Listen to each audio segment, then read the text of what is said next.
What's going on, you lot? I hope you're all well. Now, have you ever thought to yourself, how can I make cheese more delicious and less healthy? I think you know the answer. So before we begin, let me start off by saying you can use any brioche recipe you like for this. I have two here on the channel and call me biased, but I think they're pretty awesome. There's a traditional French style brioche and a Hokkaido milk brioche, both delicious and perfect for this recipe. So I'll leave a link to both of these down below. For me, the Hokkaido is the easier of the two to work with, so that's the one I'm going with today. Divide the dough into 4 evenly sized pieces and roll each piece into a gorgeous, smooth, round little ball. Then take one dough ball at a time and roll it to a circle about 20 centimeters in diameter. Really, the size of the circle will depend on the size of the brie you're putting inside. I'm using these individual little bries, which are about 200 grams. So just test the dough is big enough by putting the cheese into the center and then checking you can fold the dough at least halfway across the brie. This will give us a little indent to show where our brie sits in the dough as well, which will prove useful. Now, to spice things up, we're going to add a little chutney to the center of our brioche so that once baked, we have a delicious little package of cheese and chutney all mingled together. So spoon the chutney into the center of the dough and spread it out just to cover that little indent the brie made earlier. Then place the cheese on top of the chutney and fold the edges of the dough over the brie to join in the center. Carefully flip over the whole thing, gently shaping the dough around the cheese, and finally transfer to a lined baking sheet.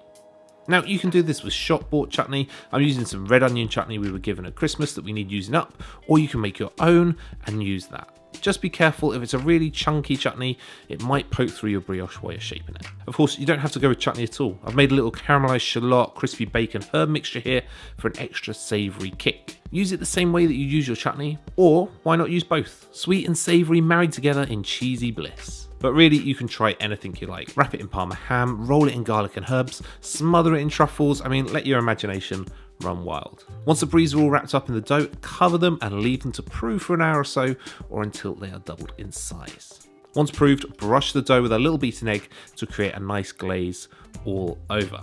I then wasted my time seeing if I could score a little pattern into the dough. It did not work, and I would have left it out if it weren't for the fact that the next few shots, it's really obvious that is what I did. And it made no impact to the end result whatsoever. Works well with puff pastry, but obviously not brioche. Anyway, skip the pointless scoring and sprinkle each brioche with a generous amount of molten sea salt and then stick them into the oven at 200 degrees Celsius for about 35-40 minutes until the brioche has risen, it's nice and crispy, and has a beautiful rich golden brown colour to it. You can check them by tapping the bottoms to see if they sound hollow. If they do, they're done. Just be wary of molten cheese leaking out all over your hands. That hurts. So if you've wrapped them up right, you should be fine, but you can't be too careful. Leave them to cool on the tray for a minute or two, or just long enough so that you can handle them and transfer to a plate. Then I would serve them while they're still piping hot. A sensible option is to cut the top off the brioche at the table and present that baked brie in all its gooey glory. Stir in the chutney or whatever you placed inside with it, and then go to town ripping and dipping that brioche into that brie. Now, if you plan ahead, you can have some little crackers or some crudités ready for dipping into that molten brie. I couldn't be bothered with getting all that ready just for this video, but here's a carrot to give you an idea of what that might look like.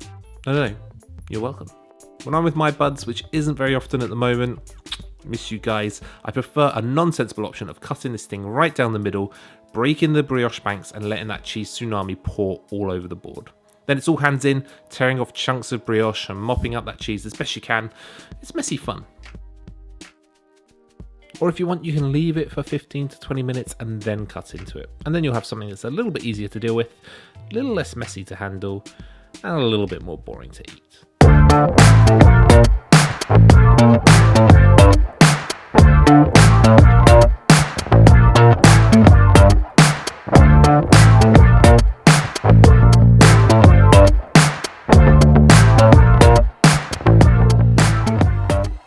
Thank you so much for watching this video. As always, the recipes are in the description down below. Hit the notification bell for more videos, like, subscribe, and all that other bollocks. I will see you in the next one.